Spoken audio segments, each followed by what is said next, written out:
Então, em 2001, nascia MC Pose, no dia 5 de fevereiro. Certo? Dia 5 de fevereiro é a data de várias pessoas famosas. Se eu não me engano, é o dia que o Neymar nasceu e o Cristiano Ronaldo. Caramba. Tá ligado? Tem o Tevez também que nasceu nesse dia. Só nasceu no dia do jogador. Pô, então, ele nasceu no dia dos craques, ele gosta de futebol. Isso. Mas ele foi batizado com Marlon Breno Coelho Couto da Silva, certo? Nossa, nome grande, hein? Porra, não, Marlon Breno Coelho Couto Silva. Porra, É um nome bem grande. É. Mas o nome Marlon Brendo é familiar, né? Não tem um ator? Então, eu imagino que o nome Marlon Brando vem de Marlon Brando, que foi o ator que fez o Vitor Corleone lá no Poderoso Chefão. Então, o nome dele é de um dos maiores atores da história. Ele nasceu ali na região de Santa Cruz, na zona oeste do Rio de Janeiro, mais precisamente ali na área do Rodo, onde tem cerca de 30 mil pessoas. Antigamente, essa área ela tinha outro nome e ela era chamada de Rola. E tinha o Rola 1 e o Rola 2, tá ligado? Que eram duas áreas principais. E ali dentro tinha outras divisões, como por exemplo a praça, tinha os prédiozinhos, tinha Jaú, tinha Marcola, tinha vários locais ali dentro, entendeu? Onde eram quase que mini bairros, entendeu? Entendi. Mais recentemente, o nome mudou pra Rodo por conta de quem estava ocupando o lugar que queria trocar o nome, não gostava daquele nome, e o nome foi mudado pra Rodo. Então, ele é uma cria do Rodo, por isso que ele era conhecido como Pose do Rodo. Recentemente, ele até vem assinando só como MC Pose, né? Ficou só MC Pose. Sim. Mas no início, ele ainda tinha o Rodo no nome. Nessa época, o que tocava muito ali na região dele? Tocava muito Cidinho General, tocava muito aqueles funks que eram quase rap, lembra? Tinha até uns funk que você ouvia e o nome do funk era rap de alguma coisa. Que nem tinha, lembra o rap do Silva? Que era só mais um Silva, que a estrela não brilha. Ele era funkeiro, mas era pai de família. Que eram umas músicas falando normalmente assim, sobre alguém que foi executado de uma forma triste, uma história triste de violência e pedindo paz. Normalmente era isso que eles pediam. E você vê hoje o Pose cantando, ele falou, o dia tá lindo. Então, por quê? Porque ele também quer passar essa vibe de paz dentro de onde é conhecido por ter muita guerra. E os caras, ao mesmo tempo, também sempre citaram essa guerra, não ignoraram, tá ligado? Então, eu até peguei uma letra do Cidinho General que, inclusive, em uma entrevista ele falou que era a maior referência dele, que dá pra você ver que parece até uma letra do Pose, ó. Agora sim eu quero ver a união de todos os morros e favelas, mas com amor no coração. 4 galeras que lutam até morrer. Quem é? Furnas, Piedade, Abolição e o Hererê. Aliança eterna que nunca vai ter fim. Favela da Playboy, Curicica e é o Camurim. Por isso pedimos a todos pra briga parar. Não podemos esquecer do mestre do Jacarepaguá. Tá ligado? Tipo, citando manos de tais locais, citando o nome de locais, entendeu? Isso foi ser buscado ali pelo Pose e uma outra galera em 2018 com o Proibidão, que voltou a aparecer. O Proibidão, por que ele tem esse nome? Porque teve uma época que ele realmente foi proibido no Rio de Janeiro e em outros locais. Era proibido você fazer alguns tipos de música que ia contra a polícia, por exemplo, entendeu? Ia contra a polícia, ou incentivava a venda de droga, ou algo do tipo. Então, era classificado como proibidão. Mas a área que ele morava, a região ali, Zona Oeste, assim como boa parte do Rio de Janeiro, na época que ele ainda era criança, início dos anos 2000, era quase que o Rio todo completamente dominado pelo tráfico de drogas, certo? Tanto é que tem uma pesquisa recente que foi feita, onde apenas 2% do Rio de Janeiro não está sob o comando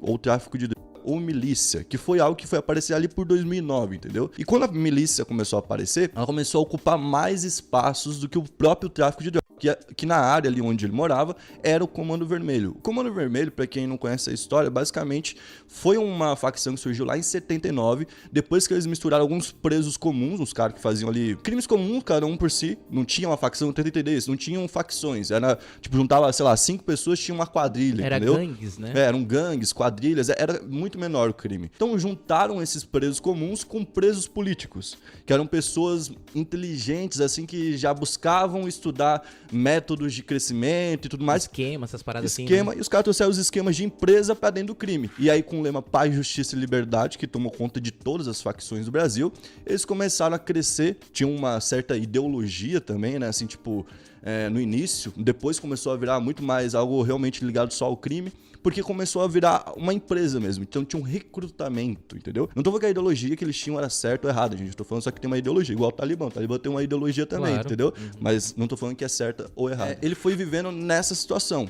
ali onde ainda o crime organizado comandava. A partir de um certo momento, a milícia começou a tomar conta do local. Ele, nessa altura do campeonato, estava fazendo o quê? Ele estava na vida errada. Ele mesmo fala, na adolescência ele foi para a vida errada. Ele provavelmente foi trabalhar na boca, que era o que ele cantava nas músicas dele. As primeiras músicas do MC Pose eram todas muito proibidonas. Tanto é que a família dele não aprovou ele no início. Ele falava, pô, essas músicas são muito perigosas, essas músicas são muito polêmicas, né? Pô, não tô gostando dessa vida que você tá levando. Porque, para pra pensar, na época ele ainda tava no tráfico e tava fazendo esse tipo de música. Podia dar problema. Podia dar problema. A família não via assim, ah, não, ele tá fazendo funk pra sair disso, entendeu? Mas depois que a primeira música dele de 2018 estourou, que era uma música que ele fez em homenagem aos amigos do Rodo que tinham morrido, ele estourou. E aqui você vê como realmente parece a letra de antes um pouco com essa daqui, ó. Ele fala, eu sou MC Pose e tô aqui de novo, vim fazer uma homenagem pra tropa do Rodo, pros meus irmãozinhos que hoje tá no céu. E na favela do Rodo fez o seu papel. O que falar do Jeremias, um pai nota 100. Que saudade do Tchutchuco e do Mano Tinem. Eu choro de lembrar dos nossos irmãos, que saudade do Bagunça e do Baratão. Outro amigo bom que a tropa não se esquece, que saudade que nós sente do chefão CL. A favela hoje chora, o clima não é legal, saudade do Biscoitão e do cara de mal. E assim vai, tá ligado? E ele vai só contando o nome das pessoas que foram morrer naquele conflito que ele tava vendo entre a milícia ali e o tráfico, né? Como ele era um cara que tava de um lado, ele obviamente retratava a milícia como o inimigo dele, né? Claro. Tanto que ele teve consequências, ele chegou a ser pego pela polícia, tomou um esculacho da polícia, isso ainda lá no início da carreira, quando ele ainda não era tão protegido, né? Porque hoje ele é artista, então ele tem uma proteção em volta, provavelmente isso não aconteceria hoje. Só que nessa batida aí de estar no rodo, de ser do crime ainda e de estar ali narrando o que estava acontecendo, ele teve que sair do rodo, porque o rodo foi tomado pela milícia, foi pra Cidade de Deus. Na Cidade de Deus ele buscou ali refúgio, certo? E ele fez até música dedicada à Cidade de Deus. Nisso, aquela música que ele tinha feito da homenagem às relíquias, estourou. Quando ela estourou, ele falou, vou pro funk, tem um caminho aqui. E uma coisa que ajudou muito a mudar a cabeça dele do que ele devia fazer, do que era o certo a ser feito, foi o nascimento da filha dele, a Júlia, certo? Quando a Júlia nasceu, ele olhou pra ela e falou, cara, eu preciso dar pra ela o que eu nunca tive, que foi uma estabilidade, que foi condição financeira, tá ligado? Tipo, uma vida um pouco melhor. Preciso tirar ela desse ambiente tão violento que eu tô vivendo e eu preciso sair dessa violência, preciso sair dessa máquina de violência. Eu só tô participando desse negócio que eu vejo que toda hora mata. Porra, ele faz homenagem pra 30 mil que morreram, ele uma hora pensa, pô, daqui a pouco sou eu. Se tem tantas pessoas ao meu redor que estão morrendo por conta disso, uma hora vou ser eu. Então quando ele viu a filha, eu acho que ele pensou, eu já vi muita gente que emagrece quando tem filho, gente que abandona crime quando tem filho, gente que abandona vício quando tem filho, e realmente é um negócio assim que muda a cabeça das pessoas. E eu até peguei uns dados aqui que são muito interessantes pra mostrar quem são essas pessoas que participam do tráfico no Rio de Janeiro, tá, gente? Porque às vezes a gente fica imaginando que são só, sabe, é o pior lado da humanidade, não sei o quê. Não, vamos ver aqui, ó. O Departamento Geral de Ações Socioeducativas, o DEGASSE, ele tem alguns dados que eu trouxe pra vocês. Eles entrevistaram uma galera ali, cerca de 2.000 traficantes, pessoas que trabalhavam ali no Rio de Janeiro, com tráfico. E olha só que engraçado, 31% dos entrevistados eram evangélicos, 11% católicos. A gente tá falando de quase metade de pessoas que frequentam a igreja semanalmente. Pessoas que conhecem, digamos assim, um lado bom da vida e até, mano, por muitas vezes eles tentam ser honestos dentro ali daquilo que eles estão fazendo, entendeu? Tipo assim, eles infringem as leis, mas eles mantêm uma ética, tanto que tem código de conduta, tem regra, tem tribunal, tem tudo. Então, você vê que não é uma galera também tão abandonada assim quanto parece, mas, de novo, mostra também o quanto que a igreja é importante nesses locais, né? A igreja faz um trabalho, muitas vezes, de recuperação, porque boa parte dessas pessoas aqui também que vão pra igreja, em algum momento, acabam saindo pra ir pra igreja. E o crime até, uma das tolerâncias do crime pra você poder sair do crime, é você ir pra igreja. É a conversão na fé, né? Eu acho que até esses dados aí que tu mostrou deve ser até de pessoas que já estão fazendo aquela mudança, sabe? Tipo, já tá meio que se desmembrando das coisas. Aí você vê um monte de gente que é presa falando também, tipo, sobre salmos, sobre Deus, pedindo a Deus perdão, né? Porque a religião fala muito sobre perdão e o cara tá fazendo algo errado. Então, ele busca aquele perdão. Ele mesmo sabe que tá fazendo algo errado. Se você falar com um cara consciente que faz essas coisas erradas, o cara vai falar pra você, não, nunca faça o que eu faço, entendeu? 72% das pessoas que foram entrevistadas tinham somente a mãe como criação, como família. Isso aqui é um outro dado que mostra, por exemplo, uma família desestruturada, certo? Como pode prejudicar a vida da pessoa pro resto da vida. E é justamente o que ele tava pensando. Pô, Júlia nasceu, eu sou o pai dela. Se eu vacilar, se eu morrer, ela vai ser mais uma que vai ser criada pela mãe.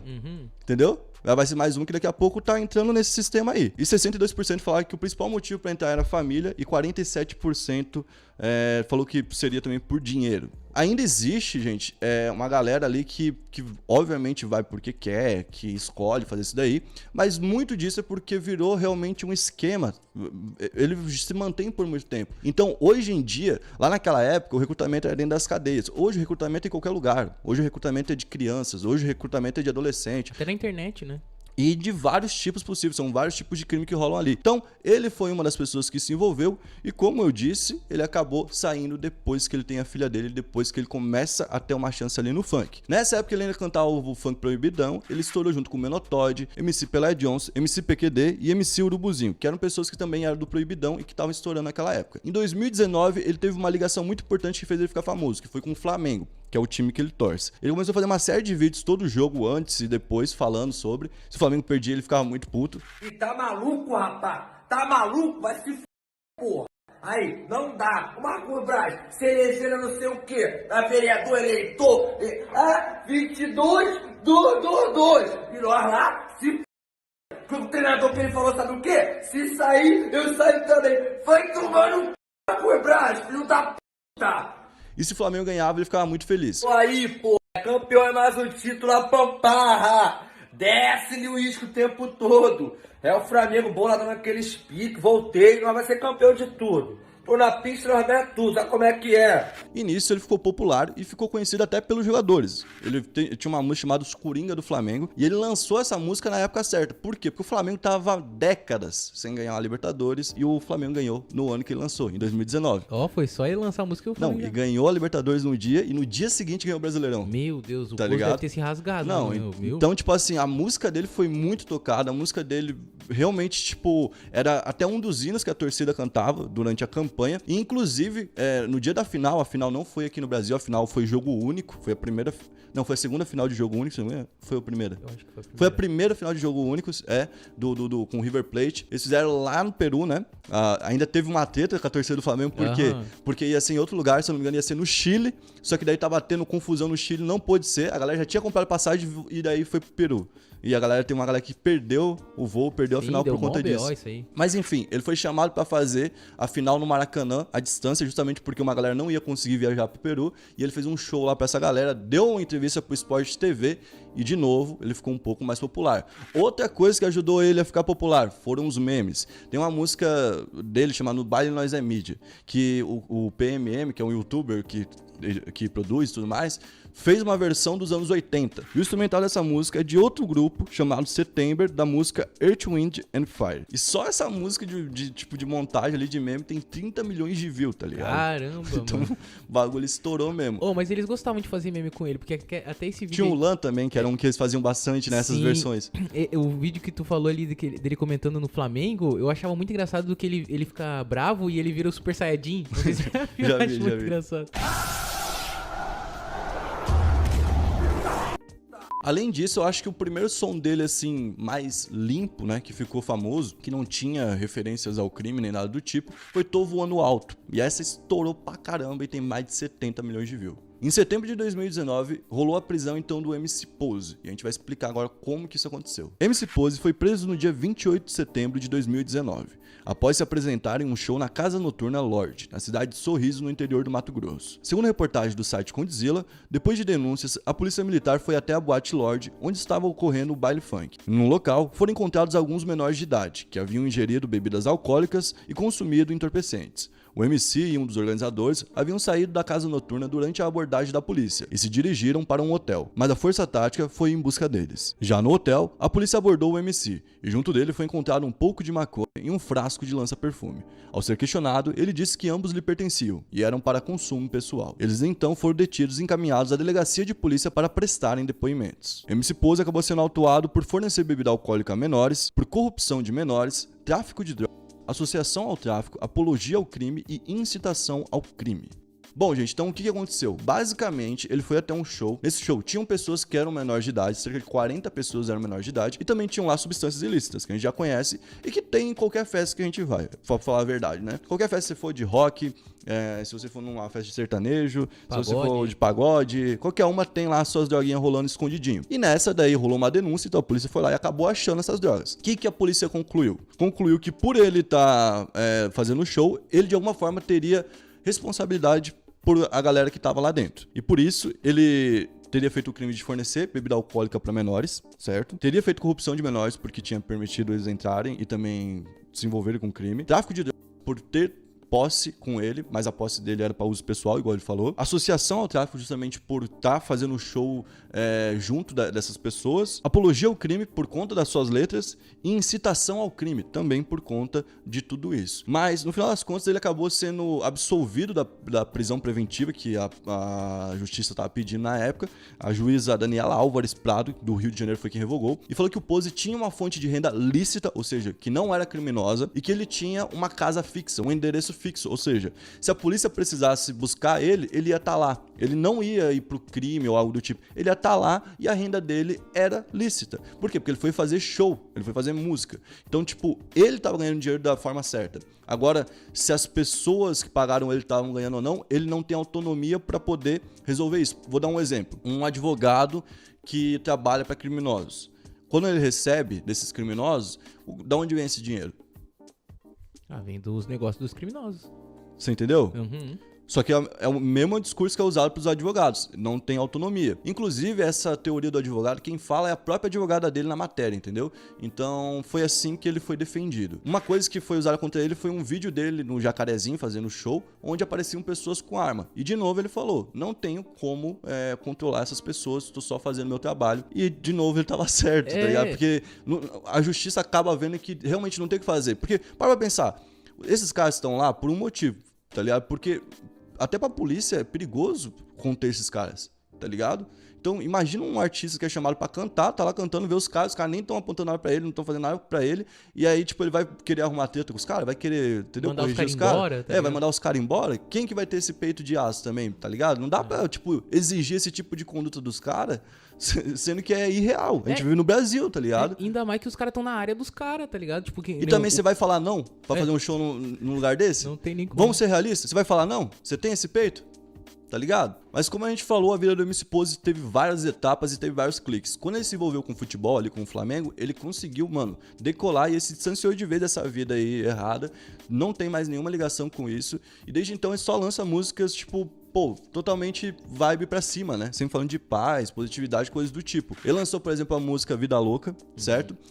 Essa música já foi postada pelo Gabigol, já foi postada pelo Neymar, já foi postada por tanta gente e ela passou de 100 milhões de visualizações. Inclusive, é um dos primeiros trabalhos dele com a Main Street, que foi a gravadora que ele fechou, a gravadora do Orochi, e que também teve um impacto muito grande dentro do rap, certo? Ele é um cara que veio do funk, mas começou agora a fazer uns traps e ele tá, tipo, decolando nos dois. Eu não consigo ver ninguém que seja hoje maior do que MC Pose. Talvez tenha gente que esteja no mesmo patamar, mas maior eu não consigo ver. Uma outra coisa doida que aconteceu com ele foi que ele foi chamado Poesia Acústica, que é um projeto gigantesco, o Poesia Acústica 11, chamado Nada Mudou, que teve participações de Lennon, Cris, Rian SP, Lorena, Xamã, Azi e Cintia Luz. E um outro fato que a gente realmente tem que falar aqui é que ele sempre tá atendendo aos fãs, sempre tá ajudando as comunidades. É normal você ver ele, por exemplo, indo pra uma comunidade para entregar cesta básica, ou entregar brinquedo, ou entregar roupa. Tem algumas vezes que ele faz uns negócios que são realmente bem legais. Ele parece ser um cara que mudou, falando a verdade agora, entendeu? Parece ser um cara que saiu da vida errada, tava na vida errada ali por decisões ruins, por estar num ambiente ruim também, que tipo, dava várias opções ruins pra ele, mas ele escolheu uma ruim, ele tem essa culpa e ele mesmo tá ligado nisso. Buscou ali se fortalecer na família dele, se fortalecer na música, e hoje é uma pessoa legal, uma pessoa que colabora com a sociedade ao redor dele. Ele inclusive tem um menino que perdeu a mãe,